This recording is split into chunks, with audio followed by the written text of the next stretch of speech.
बेहद ही खूबसूरत लड़की एक लड़के को बेहद मोहब्बत करती थी। लड़का भी उस लड़की को बेहद मोहब्बत करता था। दोनों रात रात भर बातें किया करते थे, परिवार से छुप छुप कर मिला भी करते थे। लेकिन एक दिन लड़का एक ऐसी गलती कर देता है कि उस गलती की वजह से एक कत्ल हो जाता है। और साथियों, कत्ल की जब हकीकत सामने आती है तो वह रोंगटे खड़ी कर देने वाली होती है। तो नमस्कार, प्रणाम, मैं आपका अपना विशु राय हाजिर हूँ आज एक ऐसी लड़की और एक ऐसे लड़के की कहानी लेकर, जिसे सुनने के बाद आप भी सोचने पे मजबूर हो जाएंगे। तो साथियों, मैं बात कर रहा हूं उत्तर प्रदेश के वाराणसी की। वाराणसी में एक थाना लगता है, जैतपुरा थाना। जैतपुरा थाना के अंतर्गत एक क्षेत्र लगता है अवसानगंज। अवसानगंज में 14 मार्च यानी कि होली का दिन सुबह लोग होली खेलते हैं। धूमधाम से पूरे मोहल्ले में होली मनाई जाती है। एक लड़का अपने प्रेमिका से मिलता है, उसके साथ होली खेलता है और फिर शाम को मिलने के लिए भी जाता है। जैसे ही रात होती है, लगभग रात के 11 बज रहे थे, वो अपने घर के बाहर खड़ा होकर अपने प्रेमिका से प्यार भरी बातें कर रहा था, बेहद खुश नजर आ रहा था। लेकिन इसी बीच अचानक से गोलियां चलने की आवाज आती है। जैसे ही लोग, आसपास के लोग, रात 11 बज रहे थे, घरों में आराम कर रहे थे, कुछ लोग सो भी रहे थे, और जैसे ही गोलियां चलने की आवाज आती है, बाहर निकलकर देखते हैं तो एक लड़का वहां खून से लथपथ पड़ा हुआ था। उसकी सांसें चल रही थी। अब फौरन ही लोग जब उस लड़के के पास पहुंचते हैं तो देखते हैं कि लड़के की हालत बेहद नाजुक बनी हुई है। अब आनंद फानन में कुछ लोग पुलिस को फोन करते हैं और कुछ लोग उसे लेकर वाराणसी ट्रामा सेंटर की तरफ भागते हैं। जैसे ही उस लड़के को ट्रामा सेंटर लेकर जाया जाता है, डॉक्टर उसे कई बार बचाने की कोशिश करते, लेकिन एक के बाद एक कई गोलियां उसके सीने में फंसी हुई थी। अब उसकी जान चली जाती है, डॉक्टर उसे बचा नहीं पाते हैं। अब जैसे ही लोगों को पता चलता है कि लड़के की मौत हो चुकी है, आसपास के लोग काफी उग्र हो जाते हैं। मौके पर पुलिस पहुंचती है, बॉडी को अपने कब्जे में लेती है, उसकी जांच पड़ताल करती है तो पता चलता है कि लड़का अवसानगंज का ही रहने वाला है, जिसका नाम दिलजीत है। दिलजीत की किसी ने गोली मारकर हत्या कर दी है। अब लोग जानना चाहते थे कि आखिर दिलजीत तो फोन पर बातें कर रहा था, ऐसा क्या हुआ कि उसकी किसी ने गोली मारकर हत्या कर दी? आखिर गोली मारने वाला कौन था? अब इधर लोग तरह तरह की बातें कर रहे थे। घर परिवार में मातम फैला हुआ था, लोगों का रो रो कर बुरा हाल था। इधर पुलिस प्रशासन जांच पड़ताल करती है और कॉलोनी में लगे हुए सभी सीसीटीवी फुटेज को खंगालती है। सभी सीसीटीवी फुटेज को खंगालती है तो देखती है कि लड़का अपने घर के बाहर कैमरे की निगरानी में किसी से बातें कर रहा है। काफी खुश था, काफी खुश नजर आ रहा था। तभी बाइक से दो लोग आते हैं और उसे एक के बाद एक कई गोलियां मारते हैं और वहां से फरार हो जाते हैं। और जब आगे की तरफ जाते हैं तो कई सीसीटीवी फुटेज कैमरे में वो कैद हो जाते हैं। जो अपराधी रहता है, कातिल रहता है, वो कई सीसीटीवी फुटेज में कैद हो जाता है। फेस तो नजर नहीं आ रहा था, लेकिन बाइक का जो नंबर था यूपी 65 से शुरू होता है। पुलिस उस बाइक के नंबर को ट्रेस करती है और फिर मृतक दिलजीत की कॉल डिटेल्स खंगालती है। कॉल डिटेल्स खंगालती है तो कुछ देर पहले ही प्रेमिका का कॉल आया था। उसके बाद दिलजीत ने किसी से बातें की थी और फिर दिलजीत अपनी प्रेमिका से फिर बातें कर रहा था। अब इधर पुलिस जांच पड़ताल में जुट जाती है। लोग जानना चाहते थे कि आखिर कातिल कौन है, कत्ल क्यों हुआ है। इधर पूरे मोहल्ले में मातम फैला हुआ था, होली का त्योहार था और उसी दिन मोहल्ले के एक लड़के का बेरहमी से गोली मारकर हत्या कर दी गई थी।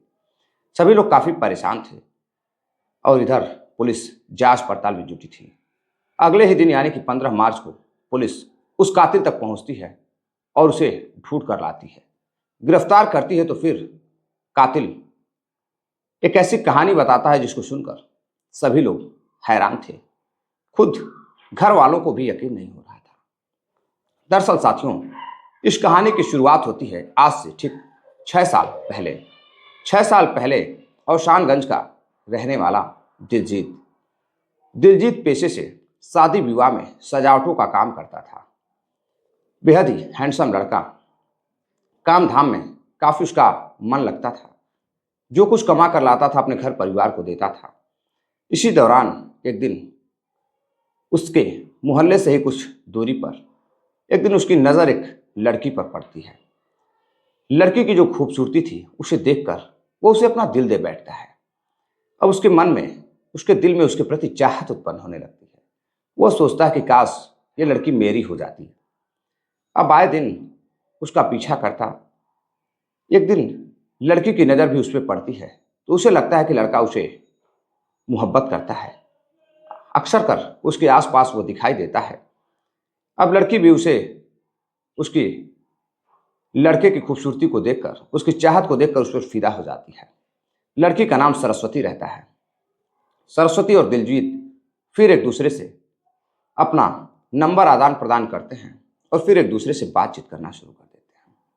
अब धीरे धीरे दोनों का बातचीत शुरू हो जाता है और फिर दोनों की बातचीत मोहब्बत में बदल जाती है। अब दोनों एक दूसरे से प्यार भरी बातें करने लगते हैं, बेहद मोहब्बत करने लगते हैं।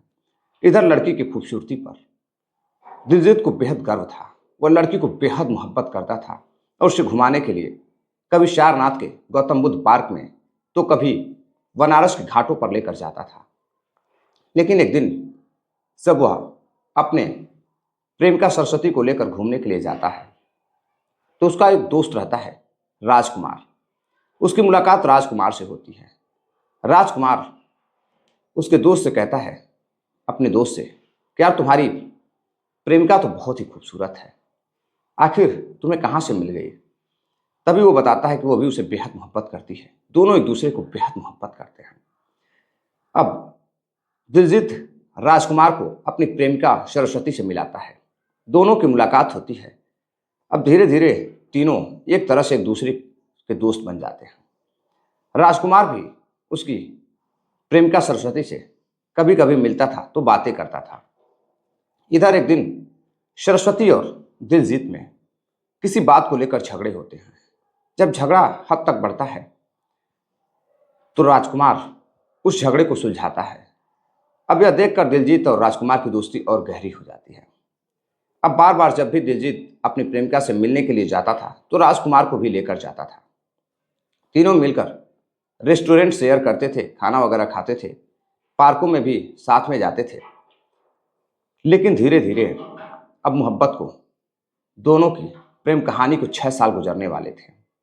साल 2024 आ जाता है, जून का महीना। इधर लड़की दिलजीत से शादी करना चाहती थी। दिलजीत भी शादी को तैयार था, लेकिन जो राजकुमार था वह भी लड़की से बातें करना शुरू कर देता है। लड़की जब भी नाराज होती थी तो राजकुमार उसे सहारा देता था। जब भी वो अपने प्रेमी दिलजीत से नाराज होती थी, रोती थी, तो वह राजकुमार के कंधे का सहारा लेती थी। लेकिन एक दिन राजकुमार सरस्वती को बताता है कि दिलजीत की शादी तय हो चुकी है।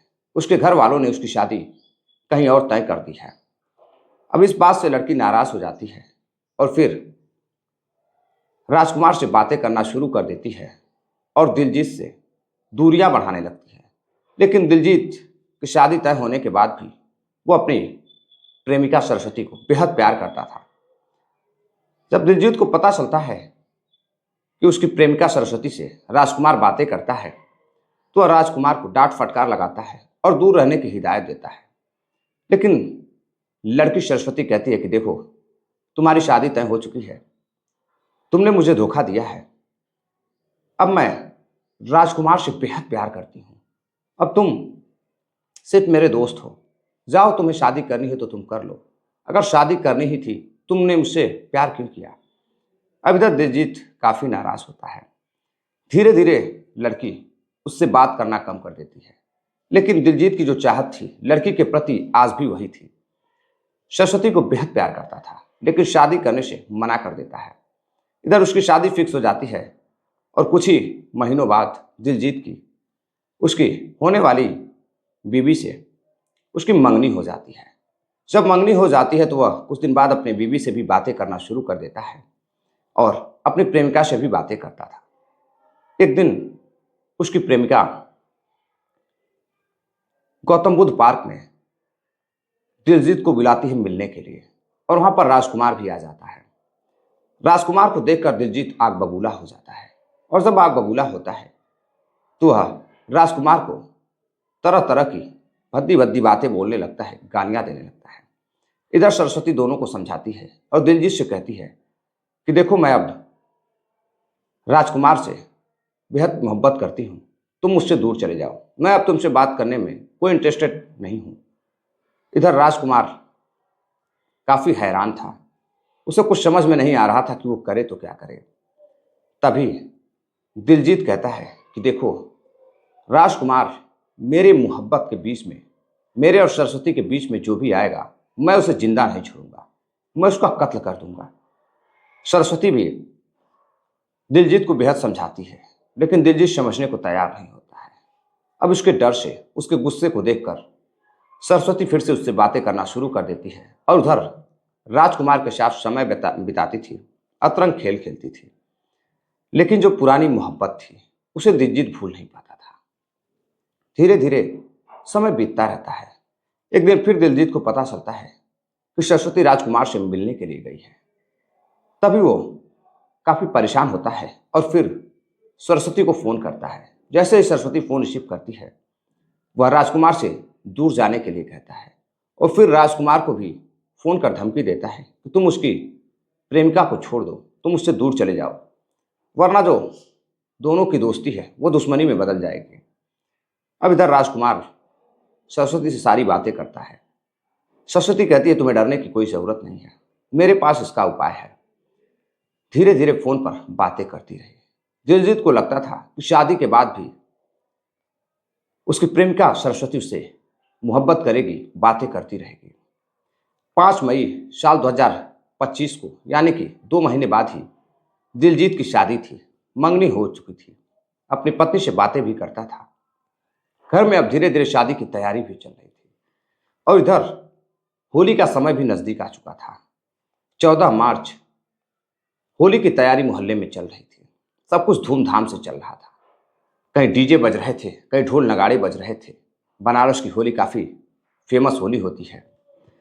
तो इधर दिलजीत अपनी प्रेमिका को फोन करता है और कहता है कि आज होली खेलने के लिए आओगी कि नहीं। उसकी प्रेमिका सरस्वती कहती है कि आज तो मैं ऐसा होली खेलूंगी कि फिर तुम याद करोगे। सुबह 8 बजे तकरीबन दिलजीत घर से निकलता है और फिर उस लड़की के साथ होली भी खेलता है और इधर राजकुमार भी आता है, अपनी प्रेमिका के साथ होली खेलता है और फिर वहां से चला जाता है। दोनों अपने अपने घरों को चले जाते हैं। लेकिन जो होली पर मुलाकात थी उसे लेकर दिलजीत अब फोन पर अपनी प्रेमिका से बातें करने लगता है। बात करते करते शाम हो जाती है। फिर वो अपने घर को जाता है। घर जाने के बाद साथियों अपने माँ से खाना मांगता है, खाना खाता है और खाना खाने के बाद अब धीरे से टहलने के लिए बाहर निकलता है। रात तकरीबन 10 बजे उसकी प्रेमिका का फिर से फोन आता है। कुछ ही दूरी पर उसकी प्रेमिका खड़ी होकर अपने प्रेमी दिलजीत से बातें कर रही थी। दिलजीत भी खुश होकर काफी बातें कर रहा था। होली की चर्चाएं दोनों के बीच चल रही थी।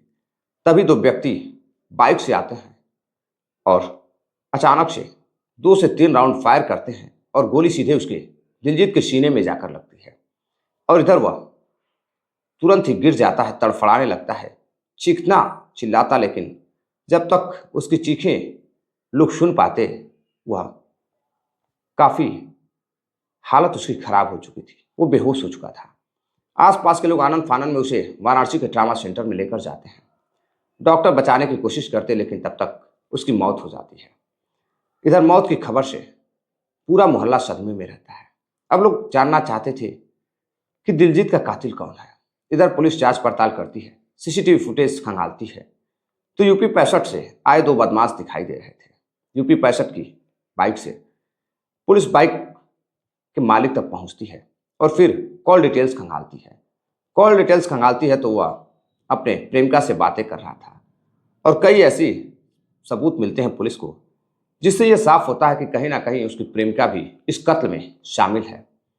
अब पुलिस उसकी प्रेमिका सरस्वती को गिरफ्तार करती है और फिर पूछताछ करती है तो पता चलता है कि कातिलों में उसका एक प्रेमी और एक उसका पूर्व प्रेमी और दोस्त जो जौनपुर का रहने वाला है वह भी शामिल है। पिस्टल से कई गोलियां मारी गई थी। हालांकि पिस्टल अभी तक बरामद नहीं हुई, लेकिन कातिल पकड़े जाते हैं और प्रेमिका भी गिरफ्तार होती है। पुलिस से भी ये जानने की कोशिश करती है कि भाई तुमने अपने प्रेमी का कत्ल क्यों करवाया, तुम तो बेहद मोहब्बत करती थी। प्रेमिका कहती है इसने मुझे धोखा दिया था, यह मुझे छोड़कर किसी और से शादी कर रहा था और मुझे इससे इतराज नहीं था। मैं जब इसके दोस्त राजकुमार से 6 महीने पहले जब संपर्क में आई और बातचीत करना शुरू की तो धीरे धीरे मुझे उससे मोहब्बत हो गई और मैंने उसे दिल दे दिया और फिर हम दोनों एक दूसरे से बात करते थे, शादी भी करना चाहते थे। लेकिन यह बात दिलजीत को नागवार गुजरी। दिलजीत चाहता था कि सिर्फ वह उसे ही मोहब्बत करे, शादी के बाद भी वह उसी से मोहब्बत करती रहे। लेकिन मुझे यह मंजूर नहीं था। मैं दिलजीत से दूरियां बढ़ाना चाहती थी, लेकिन दिलजीत आए दिन जान से मारने की धमकी देता था, इसलिए वो डरी समी थी। फिर अपने एक पुराने परिचित जौनपुर के दोस्त से बातचीत करती है और कुछ पैसे देकर दिलजीत के कत्ल का प्लान करती है। और दिलजीत जब फोन पर बातें कर रहा था तो उसकी प्रेमिका उससे बातें भी कर रही थी और उससे बात करते करते वो घर के बाहर बुलाती है। और घर के जब बाहर बुलाती है कि घर के बाहर आओ, मुझे तुम्हें देखना है, आज बहुत मन कर रहा है, अंदर बहुत तड़प हो रही है तुम्हें देखने के लिए, आज जी भर कर तुम्हें देखना चाहती हूँ। जैसे दिलजीत यह बात सुनता है वह घर से बाहर निकलता है अपने घर के बाहर सड़क पर, और उसकी प्रेमिका सरस्वती वहां से कुछ ही दूरी पर खड़ी होकर अपने प्रेमी को देख रही थी और मुस्कुराते हुए प्रेम भरी बातें कर रही थी। तभी लोकेशन के अनुसार लड़की लोकेशन शेयर करती है और 2 बदमाशों को जब पता चलता है कि दिलजीत घर से बाहर आ चुका है तो वह दोनों साजिश के तहत दिलजीत पर वार करते हैं। हालांकि दिलजीत बचने की कोशिश करता है, लेकिन निशाना अचूक रहता है क्योंकि मारने वाले शातिर अपराधी रहते हैं। वह प्रोग्राम बनाकर आए थे कि दिलजीत का कत्ल करना है और दिलजीत को बिल्कुल भी यकीन नहीं था कि उसकी पुरानी मोहब्बत, उसकी प्रेमिका उसकी जान भी ले सकती है। तो साथियों, ये थी पूरी कहानी। फिलहाल उसके प्रेमी और सरस्वती को गिरफ्तार कर लिया गया है दिलजीत के कत्ल के जुर्म में और जेल भी भेज दिया गया है। तो साथियों, कहानी सुनाने का उद्देश्य आपको जागरूक करना है, किसी को हैरान करना या परेशान करना नहीं है। अक्सर प्रेम में जब लड़की को या लड़के को धोखा मिलता है तो उनका जो प्रेम संबंध है, उनकी कहानी कत्ल तक जा पहुंचती है। तो जागरूक रहें, सतर्क रहें, अपना और अपने परिवार का ख्याल रखें। मिलते हैं एक और नई कहानी के साथ, तब तक के लिए आप अपना प्यार दीजिए। नमस्कार, जय हिंद।